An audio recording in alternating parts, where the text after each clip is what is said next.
Oi, gente, eu sou a doutora Dalísia Saad, pediatra, mãe da Gigi, da Isabela e uma consultora do sono infantil e uma apaixonada por esse assunto de sono. Oi, gente, eu sou Amanda Calejas, pediatra, nefropediatra.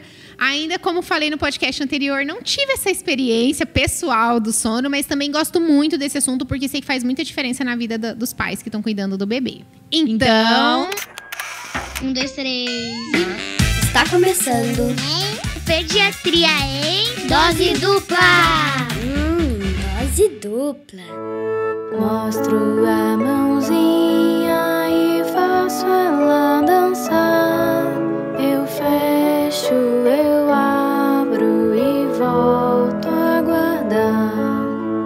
Mostro a outra mãozinha e faço ela dançar. Eu fecho, eu abro e volto a guardar. Gente, a gente vai continuar falando com vocês sobre o sono do bebê. Hoje a gente vai trazer dicas para o seu bebê dormir melhor. Mas antes da gente começar esse podcast, você tem que voltar, ouvir o podcast anterior, porque você só vai conseguir aplicar essas dicas que a gente vai dar hoje se você ouvir o podcast que a gente falou sobre como o sono do bebê funciona. Entender como que funciona. Então, né? a primeira tarefa, a primeira dica para o bebê dormir melhor é ouvir o podcast anterior. É a gente entender o porquê, né? E será possível? Será que a gente consegue ensinar o nosso bebê a dormir melhor? Com certeza Exatamente. consegue. Com certeza consegue. A gente sabe que nem sempre é uma tarefa fácil, né, Dali? Tem crianças que têm uma tendência a dormir um pouco mais fácil, tem crianças mais difíceis, mas a gente tem várias dicas, várias técnicas que a gente pode usar para ajudar o bebê a dormir melhor. E por quê, né, que a gente tem que ajudar o bebê a dormir melhor, né? Na verdade, igual a gente falou no podcast passado, da mesma forma que a gente ensina a criança a comer, a gente ensina a criança a andar, a gente ensina a criança a falar, a gente vai ensinar vocês a ensinar a criança a dormir. Isso mesmo. A primeira coisa de todas é aonde o bebê dorme. Né? No quarto dos pais, aonde ele tira as sonecas do dia, se é na sala, se é nos quartos. Então, o ambiente, ele tem que estar preparado para ser um ambiente de sono. Não adianta a gente querer fazer uma criança dormir na piscina de bolinha, com um monte de coisa colorida em volta, porque ela não vai conseguir relaxar para dormir. Então, o ambiente tem que ser tranquilo, né, Amanda? E seguro. Tranquilo e seguro. O ideal é que o quarto da criança não tenha o que a gente chama de distrações, muitos brinquedos, coisas penduradas, coisas muito coloridas, porque isso pode... a criança, ela está descobrindo o mundo, ela está descobrindo o ambiente. Então, qualquer mínima coisa pode chamar a atenção dela e fazer com que ela tenha mais dificuldade de relaxar para dormir. O quarto, idealmente, vamos começar pensando assim, quando a gente entra no quarto, a primeira coisa que a gente vê são as paredes. Então, quando a gente vai projetar o quarto do nosso bebê, a gente sempre dá preferência para cores claras. Então, tons pastéis, rosa bebê, azul bebê, verde bebê. Por quê? Os tons claros, os tons pastéis, eles nos ajudam a ficar mais calmos e tranquilos. Cores fortes, eles estimulam a gente, animam a gente. Então, sempre dá preferência a cores claras. Outra coisa, gente, com relação ao ambiente, é a temperatura do quarto. O quarto, ele não pode nem estar muito quente, nem estar muito frio. Eles costumam dizer que um bom sono ocorre entre 22 e 23, né, Dalísia? Que eles falam que é uma temperatura entre 22 e 23. Isso, gente, não é a temperatura que a gente põe no ar, né? É a temperatura que está no ambiente. A temperatura que a gente quer deixar o ambiente, que seria uma temperatura que fique mais fácil para relaxar. Então, muito mais quente que isso e muito mais frio que isso, talvez seja um empecilho para o seu bebê dormir bem. Tomar cuidado com a higienização do ar-condicionado, né? E não deixar o vento do ar em cima do nosso bebê, batendo em cima do bebê. Outra coisa com relação ao ambiente que é importantíssimo é o berço que o neném vai dormir, tá? Então, no berço, o ideal é que ele não tenha coisas que chamem a atenção da mesma forma. Então, por exemplo, kit berço. Além de atrapalhar o bebê e chamar a atenção, pode causar sufocamento se o neném rolar e pôr o narizinho no kit berço. Principalmente quando é um bebê muito novinho, que ainda não consegue. Outra coisa é o mobile, que é bonitinho, a gente põe em cima dos berços, mas tem móveis que são muito coloridos, muito grandes. Quando a criança começa a perceber o movimento do ambiente, aquilo em cima dela, pode ser uma distração e atrapalhar ela a dormir também. Evitar de colocar bichinho, ursinho, travesseiro dentro do berço, né? Do berço, tá? O que eu falo sempre é que o bebê, como a gente estava falando lá no podcast anterior, que a gente precisa ensinar o bebê o que é seguro, ensinar um ambiente que ele se sinta confortável, a gente precisa ensinar ele a acostumar com o bercinho. Então, a gente, às vezes, não deixa a criança ali em alguns momentos que ela está acordada, não deixa a criança dentro do quarto, brincando, prestando atenção no ambiente, e daí, à noite, a gente quer que ela se sinta bem ali. E aí, às vezes, ela não vai se sentir. Ela não está habituada. Nem durante a soneca, nem. Exatamente. Bom, o berço, idealmente, ele tem que ser um berço que tenha as grades. E as grades, elas têm uma padronização, em torno de 6 centímetros no máximo, tem que ter uma grade de distância da outra. Também é importante ter um colchãozinho rígido, tá? E um lençol de elástico que prenda embaixo do colchãozinho, para o bebê não puxar e também não causar sufocamento no bebê. A criança pequenininha, ela não consegue ainda virar a cabeça e virar o corpinho caso ela caia em alguma quina, em algum buraquinho. Então, tudo que a gente for usar dentro do berço, e às vezes a gente usa os ninhos, né, da Lizzy, eu sempre recomendo que a gente use uma superfície contínua por cima deles. Então, qualquer coisa que você for colocar, por exemplo, para elevar a cabeceira, tudo tem que estar reto, tudo tem que estar liso. O berço ele não pode ter dobras, ele não pode ter situação de encontro de superfície, porque às vezes a criança ela vira e coloca a cabecinha ali, ela não consegue desvirar. Então isso é muito importante. Berço limpo, berço, né, liso, reto, sem nada assim de dobras. É importante também ressaltar que a criança, sempre que for colocada no berço, principalmente o recém-nascido, com a barriguinha para cima. Porque tem vários trabalhos que indicam que tem um menor risco de morte súbita do lactente quando a criança é colocada de barriguinha para cima. E aí, Amanda, a gente engravida e fala: ai, meu Deus, mas e aí? Eu vou colocar meu neném para dormir aonde? Eu vou chegar da maternidade, ele vai ficar lá no quartinho dele? E aí, como que eu vou fazer? Eu vou ficar preocupada. Será que ele vai regurgitar ou não? Né? Será que ele tá respirando ou não, né? Nossa, respirando. Será que ele tá respirando? Então, o que a gente recomenda, tá? Pela sociedade brasileira, pela sociedade americana. Recomendado que a gente chama de quarto compartilhado. O que é o quarto compartilhado? É o berço do bebê do lado da sua cama, tá? Então, a gente não recomenda a cama compartilhada, que é o bebê na cama dos pais, porque também tem risco de morte súbita, de sufocamento, dos pais rolarem em cima do bebê. Então, coloca o bercinho do bebê do lado da sua cama, para você poder ver se está respirando, para você ver. E eu queria se falar uma coisa sobre isso, que no outro podcast a gente falou essa questão do quarto compartilhado, e tem muitos pacientes meus que já foram pro quartinho deles logo recém-nascidos, mas a mãe ficava no quarto. E aí algumas pessoas me questionaram: nossa, ele tinha que ter ficado no meu quarto? Gente, a gente fala quarto compartilhado. Pode ser o quarto do bebê, o bebê fica lá e a mãe também, né? Ou o pai ou algum outro cuidador não deixar o bebê sozinho. Ou pode ser o quarto compartilhado dos pais. Então, não necessariamente precisa ser o quarto compartilhado dos pais, certo? E aí, depois que ele fica mais velhinho, que ele fica um pouquinho mais independente, a gente pode deixar ele sozinho no quarto dele e ir lá se acontecer alguma coisa. Isso, então é recomendado em torno de 6 meses a 1 ano, a criança já pode ir pro quartinho dela, tá? E depende da opção da família mesmo. Então, agora, entendendo tudo que a gente precisa controlar no ambiente que a criança vai dormir, vai tirar sonecas, qual seria o ambiente ideal, a gente vai entender como, dentro da rotina da criança, nós vamos criando mecanismos para fazer com que ela durma melhor.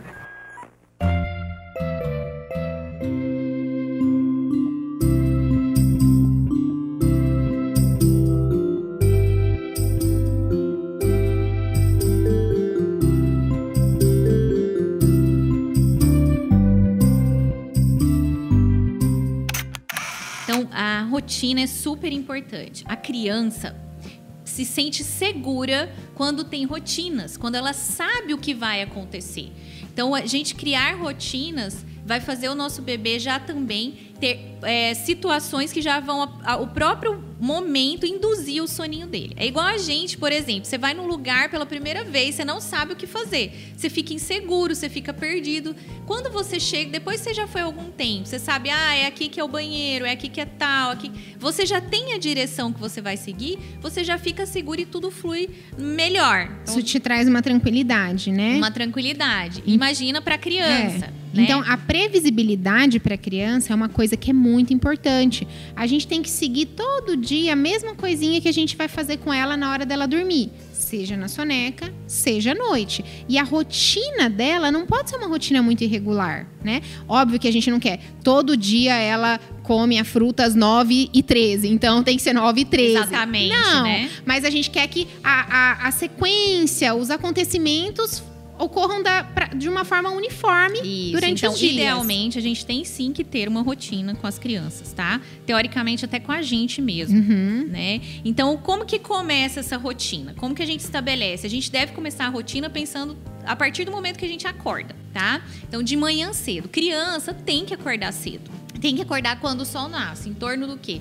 Por que elas têm que acordar quando o sol nasce, gente? Por liberação do cortisol. Luz no olho, cortisol, hormônio. Lembra que a gente falou disso? A gente tá trabalhando junto com os hormônios. Então, a criança acordando cedo, né? Já vai falar assim, bom dia, corpo, bom dia, vida. Então, o cortisol vai chegar para ela poder viver o dia dela, para ela poder brincar. E em torno de 6, 7 da manhã é o horário médio que as crianças acordam, tá?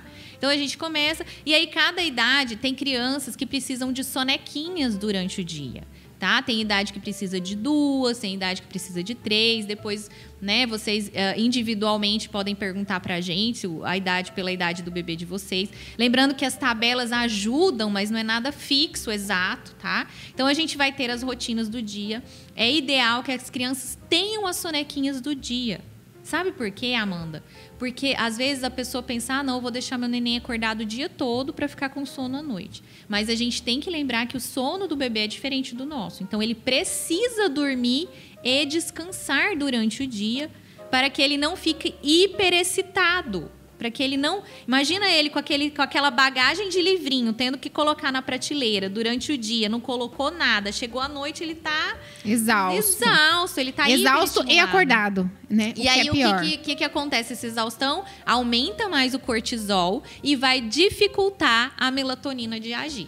Então, a criança tem que dormir durante o dia. Gente, é um mito. Canse a criança de dia para ela dormir bem à noite. Isso é um mito. Não é verdade. A gente tem que respeitar de acordo com a faixa etária. Geralmente, as crianças pequenininhas, né? Elas dormem, acorda, dormem, acorda, dormem, acorda. Depois que elas ficam mais velhinhas, ali em volta de 3, 4 meses. 3 a 4 meses. Elas começam a ter 3 sonequinhas. 2 sonequinhas de manhã, 1, 2 à tarde. E aí, mais velhinhas, em torno né? de 1 aninho, é uma sonequinha de manhã e 1 à tarde. A partir dos 2, já é só a sonequinha da tarde até os 5 anos. Então, essa é a média. Então, vê como é tudo progressivo, né? Tudo vai ocorrendo aos poucos. E essas sonecas, elas são importantes para o sono noturno, para a criança não chegar exausta e hiperestimulada no sono noturno. Bom, então a gente falou da rotina do dia. E agora a gente vai falar o quê? Do ritual do sono. Que também é uma rotina que a gente tem que criar, né, Amanda? Que vai ajudar no quê? A criança dormir melhor. Isso aí. O ritual do sono é uma sequência de eventos que a gente programa sempre da mesma forma para a criança entender que chegou a hora de dormir. Então, vamos supor, a gente quer que a criança esteja dormindo 7h30 da noite. 6h30, nós vamos começar o nosso ritual do sono. Que é a hora, só fazendo um gancho aqui, que é a hora que deve dormir realmente, porque já está diminuindo a luz natural do dia. É a hora que os bebês devem já, né, tá começando. Primeiro, o que a gente faz? Diminui o movimento da casa, diminui a luminosidade da casa. Mostra para a criança que nós diminuímos a atividade da casa como um todo. E a luz incidindo menos na retina, já vai começar a liberação da melatonina. Ai, gente, não é que lindo, é o indutor do sono. E aí a gente faz igual a Amélia, todo dia, tudo igual. Todo dia ela faz tudo sempre igual. Você escolhe, gente, não tem uma regra. A gente pode dar um banho no bebê, dar um mamar, trocar o bebê, contar uma historinha, fazer uma oração, fazer uma massagem. Mas o importante é que você, todo todo dia faça tudo na mesma sequência para sinalizar para ele que está chegando a hora de dormir.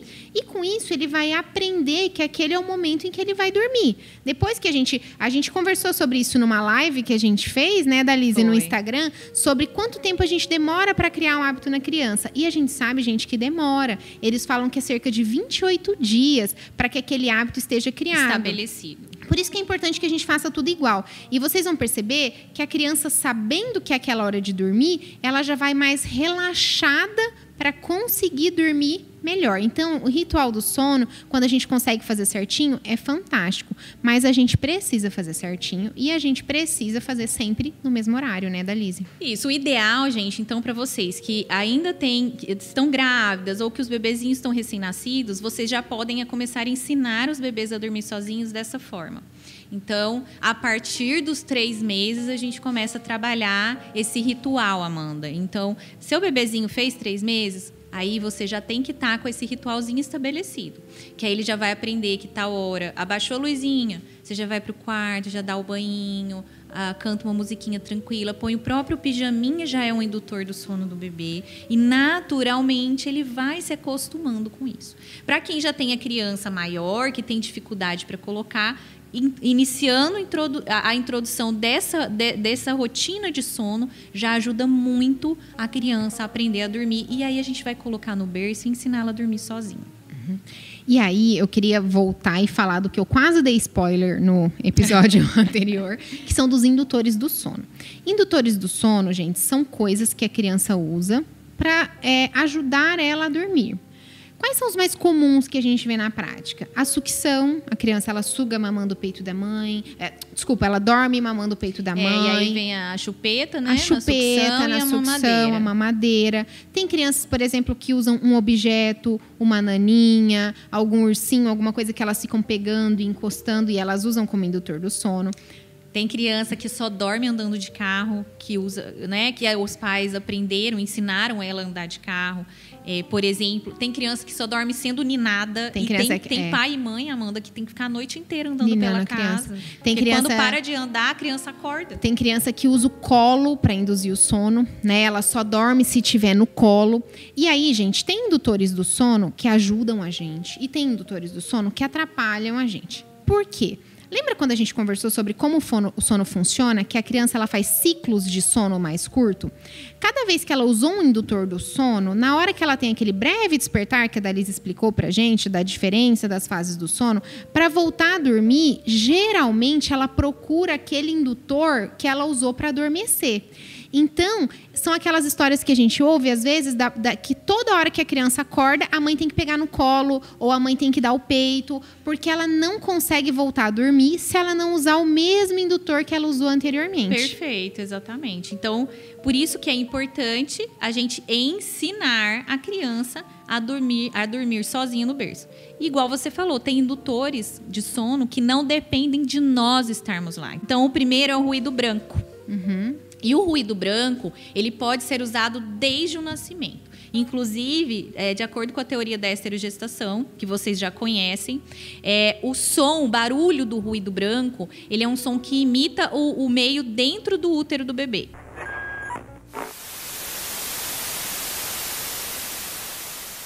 Imita o que ele ouvia lá dentro do útero. Isso ativa o reflexo da calma.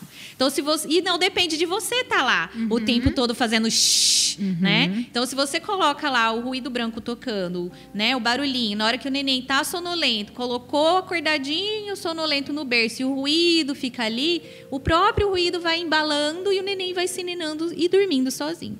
Conforme ele vai crescendo, ele está lá com os seus 3 meses, você liga o ruído branco, vai para o quarto, liga o ruído branco, ele já aprendeu a dormir com aquele indutor, correto? Agora, se ele já é maior e você não ensinou, você pode introduzir, por exemplo, um objeto de transição, que é a naninha, né? Um ursinho, uma cobertinha, alguma coisa assim. E o ideal, gente, é que a gente seja consistente na indução de todos os sonos. A gente está dando esse exemplo aqui no sono noturno, mas o ideal é que a gente faça isso, inclusive nas sonecas, porque a gente tem que ensinar a criança a dormir sozinha em todos os momentos em que ela vai dormir. Na verdade, gente, quando a gente fala dormir sozinha, é não precisar que a gente esteja ali o tempo todo para ela dormir bem. Mas durante esse processo, você pode ficar do lado dela, você vai dar todo o apoio a qualquer demanda que ela tiver, mas o ideal é que ela tenha mecanismos para conseguir se acalmar sem precisar, por exemplo, do seu colo, do seu toque físico, da sucção no seu peito, para ela aprender a ficar bem e dormir bem assim.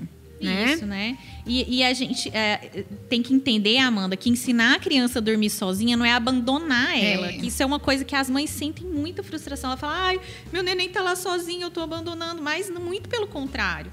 Da mesma forma que ele tá lá comendo sozinho com garfo e a faca, é saudável que ele aprenda a dormir sozinho e ciclar e emendar os ciclos sozinho. Porque aí ele fica mais descansado, aí ele não desperta tantas vezes, aí ele fica menos irritado. E óbvio, gente, a qualquer momento que o filho demande, você vai ajudá-lo de novo e vai fazer toda essa sequência de novo para ajudar ele a dormir melhor. Mas a ideia é que ele realmente aprenda a adormecer sozinho.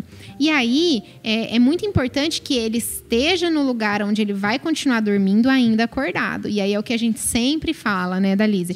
Tem que pôr a criança no berço ou na cama ou em qualquer lugar que ela for dormir antes dela estar dormindo. Porque ela precisa, no breve despertar, perceber que ela está no mesmo lugar que ela estava antes, porque senão ela se assusta. E aí ele emenda o ciclo no outro sozinho. E consegue dormir melhor. Todo mundo fica feliz. Porque senão, se ele não se identifica na situação, entre um ciclo e outro ele desperta, e aí é a hora, né, que quebra, e aí a noite vai virando uma bagunça. E aí a gente sabe o que acontece.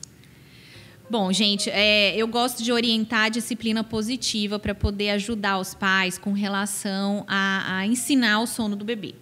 O que é a disciplina positiva? Só fazendo um breve gancho aqui. Então, a disciplina positiva nos diz que a gente deve agir com autoridade, uma autoridade amorosa com os nossos filhos. Então, a gente tem que ser firme para poder ensinar eles o que é o correto, e eles precisam que a gente ensine. Nós somos os professores da vida dos nossos filhos, né? Mas a gente tem que ser gentil ao mesmo tempo. Então, uma firmeza gentil. A gente tem que ensinar a ser firme, porque a partir do momento que a criança chora, né? Aí a gente fica com dó, pega. A gente não pode entender dessa forma. A gente tem que entender que eles vão chorar, mas nós estamos ali junto com eles para passar pelo momento difícil juntos. E isso vai criar a conexão neural da criança. Ela vai entender que as dificuldades vêm, que o papai e a mamãe estão juntos dele, que elas vão passar e que ele supera isso. Então, usem a disciplina positiva. Sejam firmes e amorosos com as crianças. Gente, acho que era isso, né, Dalise, do episódio de hoje. Resumidamente é isso. Aí a gente depois tem que individualizar. Qual que é a entrada de sono do seu bebê? Primeira coisa que você tem que perguntar. Por que meu bebê não está dormindo bem? Qual que é a entrada? Ele está caindo a chupeta à noite? Ele está querendo mamar à noite? Está querendo andar de carro? E aí, a partir disso, né, você pensar quais são essas estratégias, mas aí isso é tema para vários outros podcasts. Podem perguntar para a gente ajuda vocês. Tentem primeiro sempre organizar a rotina do dia, criar o ritual do sono e evitar de dar entradas de sono erradas para o bebê. Isso. Gente, foi um prazer estar aqui com vocês de novo. Meu Instagram é @amandacalejas com 2 L's. Qualquer dúvida, sugestão, coisas que vocês querem que a gente aprofunde mais sobre o sono do bebê, manda mensagem pra gente que a gente traz novos episódios para vocês. E eu sou a doutora Dalise Assad. O meu Instagram é @doutora Dalise Assad. Um dia eu aprendo a falar isso, gente. Os próximos podcasts estão imperdíveis. Tchau, gente. Vou que vou remando por aí. Leve-me, leve-me, leve-me. É a vida, é um sonho, leve-me. É a vida, é um sonho, sim. Leve-me, leve-me, leve-me. A vida é um sonho, sim.